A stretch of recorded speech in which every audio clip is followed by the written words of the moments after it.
नमस्कार दोस्तों, मैं महिपाल सिंह लामरोर, सहायक आचार्य राजकीय विधि महाविद्यालय भीलवाड़ा आपका आज के इसी व्याख्यान में हार्दिक स्वागत करता हूं। विद्यार्थियों, आज हम जिस विषय पर चर्चा करेंगे वह है भारतीय संविदा अधिनियम 1872।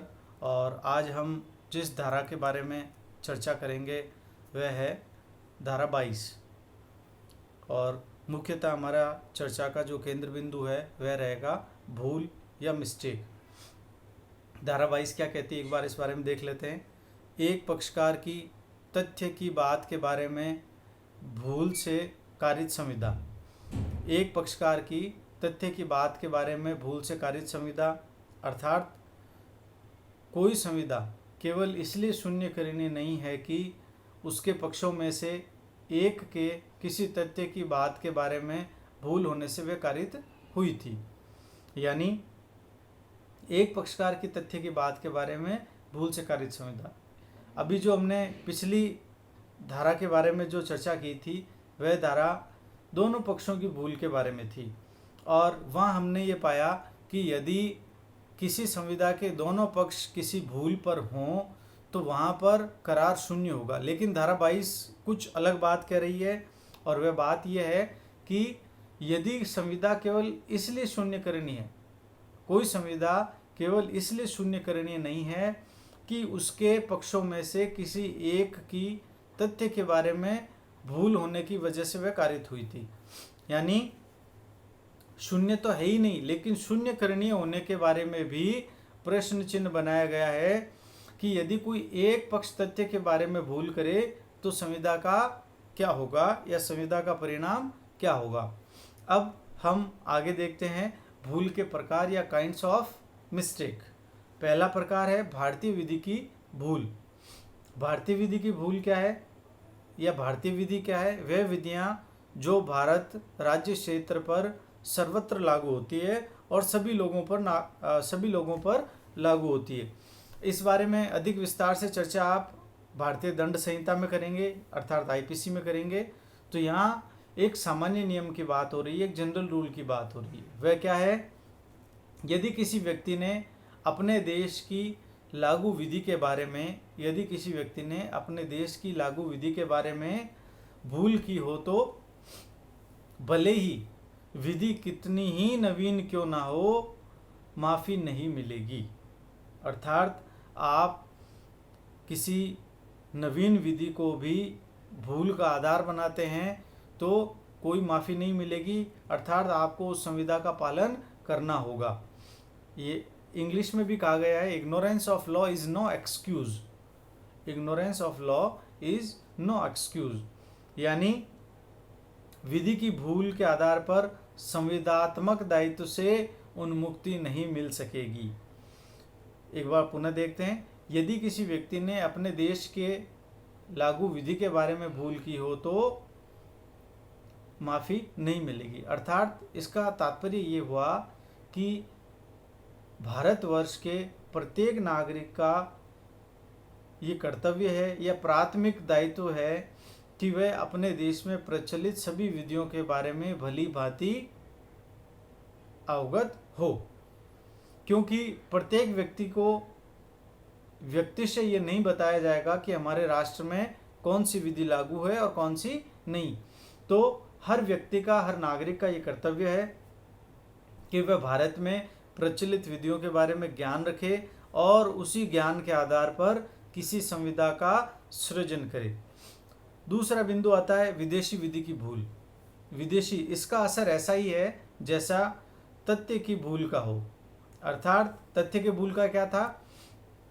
तथ्य का भूल यदि दोनों पक्षों की थी तो करार शून्य था, और यदि एक पक्षकार के तथ्य की भूल थी तो उसे शून्यकरणीय नहीं माना गया है। इसका असर ऐसा ही होगा जैसा तथ्य की भूल अर्थात करार शून्य। सभी विधियों का ध्यान रखना संभव नहीं है। अब भारतीय विधि और विदेशी विधि के बारे में थोड़ा सा भिन्नता आई। भारतीय विधि में सामान्य नियम बना दिया गया था कि प्रत्येक व्यक्ति का ये दायित्व है कि वह विधि का ध्यान स्वयं रखे, चाहे विधि कितनी ही नवीन क्यों ना हो। और विदेशी विधि के बारे में ये कह दिया गया, यानी थोड़ा रिलैक्स कर दिया कि इसका असर ऐसा होगा जैसे तथ्य की भूल का, यानी करार शून्य माना जाएगा और सभी विधियों का ध्यान रखना संभव नहीं है, ये आधार दिया गया है। अब तीसरा बिंदु आता है निजी अधिकारों की भूल, मिस्टेक ऑफ पर्सनल और प्राइवेट राइट्स।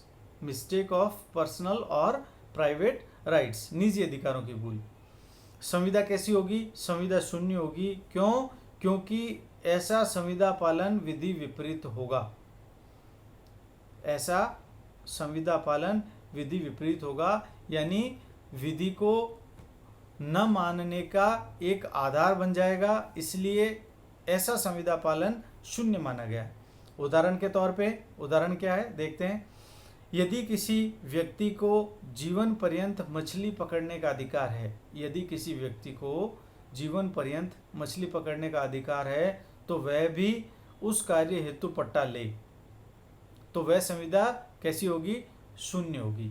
यानी किसी एक व्यक्ति को किसी एक स्थान विशेष या एक विशेष मीन क्षेत्र में जीवन पर्यंत निःशुल्क मत्स्याखेट या फिशिंग करने का अधिकार है और भूल से वह उस अधिकार के होते हुए भी वहाँ मत्स्याखेट या फिशिंग करने का कोई पट्टा ले लेता है, तो ऐसी संविदा शून्य होगी। क्यों? क्योंकि ये निजी अधिकार के भूल में कारित की गई संविदा है, तो संविदा कैसी होगी? शून्य होगी। अब इसके अलावा आगे देखते हैं। आगे आया दूसरा बिंदु, तथ्य की भूल। तथ्य की भूल अभी हमने पिछली व्याख्यान में भी इस बारे में चर्चा की, एक बार संक्षिप्त और देख लेते हैं। तथ्य की भूल कितने प्रकार की होती है? तथ्य की भूल 3 प्रकार की होती है। पहला, सामान्य भूल या कॉमन मिस्टेक। इसमें दोनों पक्षों की समान भूल होती है, दोनों पक्षों की समान भूल होती है और यहाँ संविदा को कैसा माना गया है? शून्य माना गया है। उदाहरण के तौर पे, संविदा की विषय वस्तु पहले ही नष्ट हो चुकी है लेकिन दोनों पक्षों को पता नहीं है। हमने हमारे पिछले ई व्याख्यान में देखा था कि ए बी से एक अश्व को क्रय करने की संविदा करता है और उस संविदा के दौरान न तो ए को और न ही बी को उस अश्व की मृत्यु की सूचना है, इसके बावजूद भी वह ऐसा करार करते हैं, तो ऐसा करार कैसा होगा? शून्य होगा। क्यों? क्योंकि इस करार से पूर्व ही विषय वस्तु जो है इस संविदा की वह नष्ट हो चुकी है। अब दूसरा बिंदु क्या है? पारस्परिक भूल, म्यूचुअल मिस्टेक या असमान द्विपक्षीय भूल, नॉन आइडेंटिकल बाइलैटरल मिस्टेक। उदाहरण देखते हैं। ए बी से घोड़ा खरीदने की संविदा करता है और बी के पास 2 घोड़े हैं। ए बी से घोड़ा खरीदने की संविदा करता है और बी के पास 2 घोड़े हैं। बी सफ़ेद बेचना चाहता है और ए काला खरीदना चाहता है। अगर न्यायालय वचन का भाव मालूम करने में असफल हो तो संविदा शून्य होगी। अर्थात क्या हुआ कि ए बी से एक अश्व खरीदना चाहता है और बी के पास 2 अश्व हैं। अब जब संविदा की गई तो खरीदने वाले का मंतव्य सफ़ेद घोड़ा खरीदना था और बेचने वाले का मंतव्य काला घोड़ा बेचने का था, और ये मामला न्यायालय के सम्मुख जाता है और न्यायालय तथ्यों का विचार करने के उपरांत इस नतीजे पे पहुंचता है कि यहाँ खरीदने वाले और बेचने वाले का मंतव्य ज्ञात नहीं किया जा सकता है, तो संविदा को शून्य घोषित कर दिया जाएगा। अगला बिंदु आता है एक पक्षीय भूल या यूनिलैटरल मिस्टेक। यदि एक ही पक्ष किसी संविदा सृजन के दौरान भूल करता है और दूसरे को तथ्य की जानकारी होती है, तो ऐसा क्या होगा? ये भूल एक पक्षीय भूल या यूनिलैटरल भूल कहलाएगी या मिस्टेक कहलाएगी।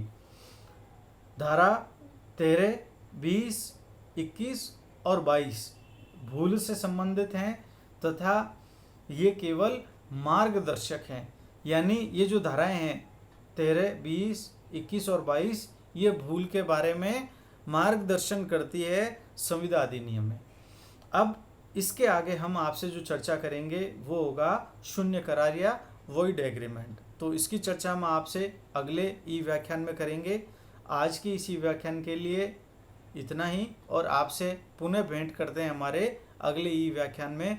तब तक के लिए धन्यवाद।